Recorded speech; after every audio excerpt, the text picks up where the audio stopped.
تھا کتنا کسبل باہوں میں اور لہو میں کتنی لالی تھی. واہ، ہم چونکہ دوست ہیں تو ہم بھی ان کو پیار سے سارے جگنو کہتے ہیں. جو کہیں سے فرینچ نہیں لگتے تھے ان کو کہا ان کو فرینچ فوج میں ڈالو. تو ایک ویژول سینٹنس جو ہے وہ ایک ایڈیٹر جلدی سوچ لیتا ہے بنسبت ایک نان ایڈیٹر کے.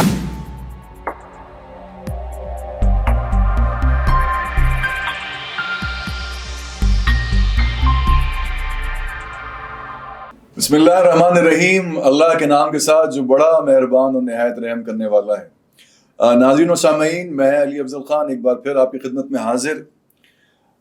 دنیا میں بہت سارے لوگ ہوتے ہیں جو بڑے باکمال ہوتے ہیں، بہت ٹیلنٹڈ ہوتے ہیں، اور اگر ان لوگوں کے لیے میں ایک شعر پڑھنا چاہوں کہ ہم خود تراشتے ہیں منازل کے سنگ راہ، ہم وہ نہیں کہ جس کو زمانہ بنا گیا تو غلط نہ ہوگا. میری آج کی شخصیت بہت ہی ایک ٹیلنٹڈ شخصیت ہے. ان کو اگر میں یہ کہوں کہ جیک آف آل ٹریڈز ہیں تو غلط نہ ہوگا، کیونکہ کیا نہیں ہیں یہ. ایڈیٹر ہیں، ڈائریکٹر ہیں، ایکٹر ہیں، شاعر ہیں، اور سب سے بڑھ کر یہ کہ میرے دوست ہیں. تو آج ہمارے اسٹوڈیو میں تشریف رکھتے ہیں سیف حسن صاحب. السلام علیکم. وعلیکم السلام. میں نے کچھ زیادہ تو نہیں کہہ دیا؟ آپ کی تعریف کمی رہ گئی. جتنی کہے کم ہے. آپ خاص طور پہ. تو صاحب پہلے واقعی دل کی گہرائیوں سے شکریہ. مجھے پتا ہے تیرا جو اسکیجول ہے وہ بہت ہی مصروف ترین ہے. اب تم جیسے میں کہہ رہا تھا ایک دن کے کراچی مسافروں کی طرح آتے ہو. ہاں کچھ ایسا ہو گیا ہے نا. تو کیوں ایسا کیوں ہو گیا؟ کراچی جس شہر میں پیدا ہوئے پلے بڑے، اب اس کو چھونے کے لیے آتے ہو مہمانوں کی طرح، تو یہ کیوں ایسی؟ بس اللہ میاں نے روزی وہاں ٹپکا رکھی ہے آج کل پنجاب اور اسلام آباد میں، تو وہ اٹھانے پہنچ جاتے ہیں. کچھ اتفاق ایسا ہے کہ اور وہ جو کراچی میں روزی ہوتی تھی وہ جو وہ جو بیچتے تھے دوائے دل، وہ دکان اپنی بڑھا گئے. وہ اچھا، ساری دکانوں پہ آپ یہاں پہ ختم ہو گئی؟ یہاں پہ ساری دکانیں، بالکل ساری دکانیں ختم ہو گئی ہیں. نئی دکان کھولی ہے ہم نے نئی بازار میں. تو بس وہاں پہ آج کل اسلام آباد میں اصل میں میری نوکری کچھ اس طرح کی ہو گئی ہے. میں ہم ٹی وی سے منسلک ہوں، جیسا کہ تم پتہ ہی ہے. وہ ہم ٹی وی نے اپنا ایک ہیڈ آفس اب شفٹ کر لیا ہے اسلام آباد میں. تو اسلام آباد میں میری اب ان کو ضرورت محسوس ہوئی کہ میں وہاں پر جا کے کچھ حالات سنبھالوں. تو وہ میں نے ذمہ داری وہاں کی سنبھال لی ہے، جس کی وجہ سے مجھے اب مہینے میں قریب 15 سے 20 دن، کبھی 25 دن اسلام آباد میں رہنا پڑتا ہے. پھر 5-6 دن 8 دن کے لیے کراچی آیا تھا. تو ان کی ذمہ داریوں میں وہی تمہاری ڈائریکشن ہی ہوگی یا کچھ اور بھی؟ ڈائریکشن تو عام طور پر میں نے پچھلے 5 سال سے ریحان تو علی افضل، سوری ہم ریحان کہتے ہیں بھائی، اٹس اوکے. تو وہ علی افضل صاحب، میری ڈائریکشن تو پچھلے 5 سال سے میں نے کسی شہر میں کی ہی نہیں. میں گاؤں گوٹھوں کے ڈراموں کے لیے مشہور ہو چکا ہوں. میں اچھا ہاں واقعی پچھلے کئی سال سنگ مرمر، سنگ ماں. اچھا، جب آپ نے کہا کہ 5 سال سے کوئی ڈائریکشن میں نے کی نہیں تو میں سمجھا پتہ نہیں کیوں آپ کا نام چلایا جا رہا کر کوئی اور. شہروں میں نہیں. اچھا شہروں میں. میں عام طور پہ رورل ایریاز کے ڈرامے ہی کرتا ہوں، اور اس میں شاید ہمارا کیونکہ مزاج ذرا مٹی سے جڑا ہوا ہے تو مجھے مزہ بھی اسی میں آتا ہے.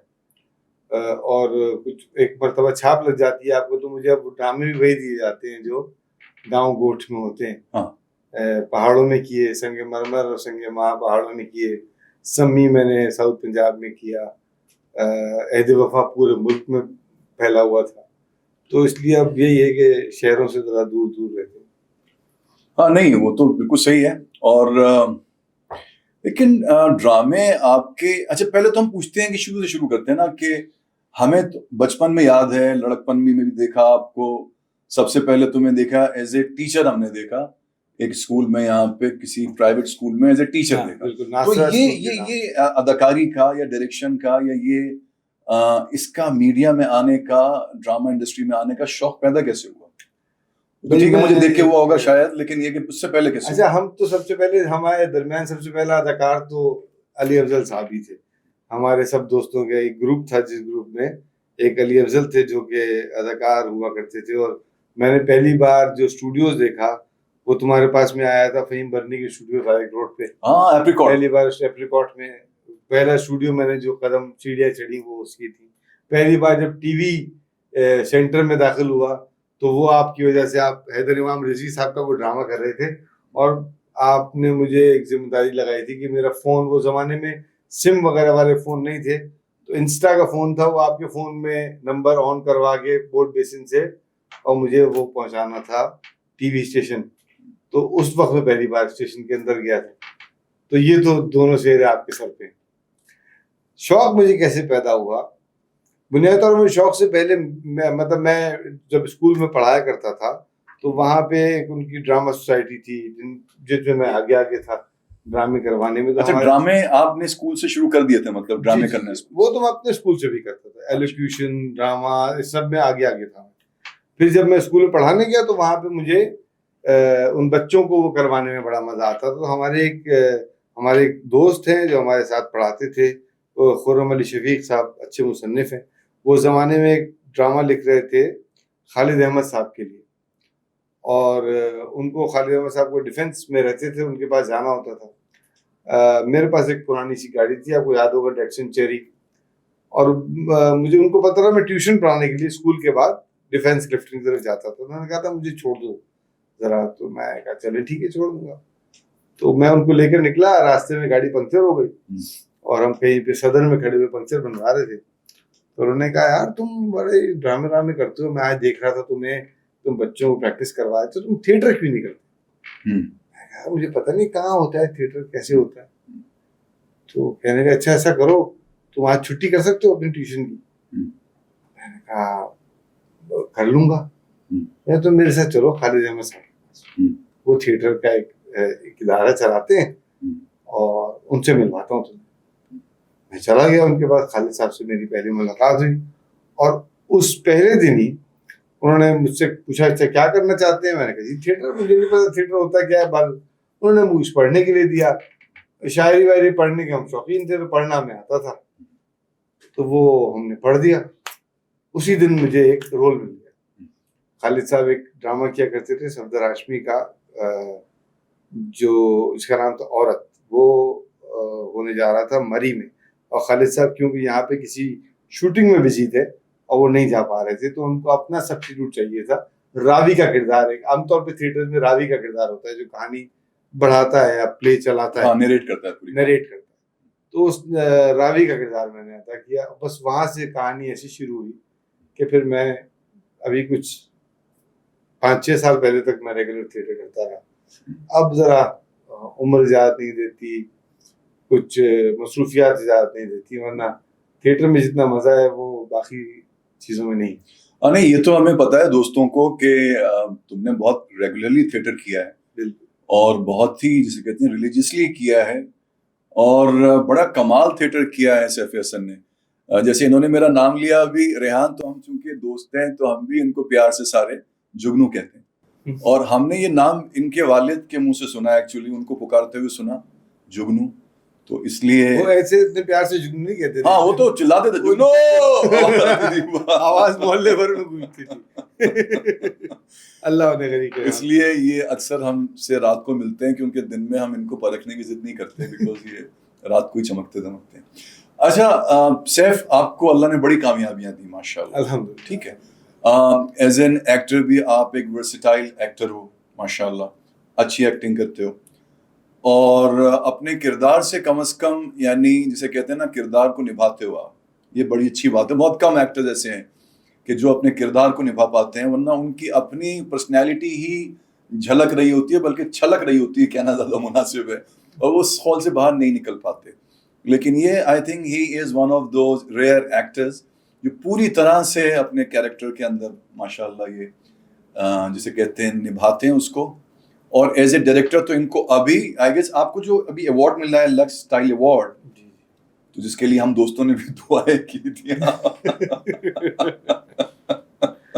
دوست یہی کر سکتے ہیں، دعا کریں گے اور کیا. اچھا، وہ آپ کو ایز این ایکٹر ملی؟ نہیں، ایز اے ڈائریکٹر. سنگ ماں جو میرا ایک پچھلے سال ایک پلے چلا تھا جس میں عاطف اسلم صاحب ہیرو تھے، اس کے لیے مجھے لکس اسٹائل ایوارڈ بھی ملا، اور آئپا ایوارڈ ایک ہوتا ہے جو انگلینڈ میں ہوتا ہے، انٹرنیشنل پاکستان پریسٹیج ایوارڈ، وہ بھی ملا بیسٹ ڈائریکٹر کا مجھے دونوں سال.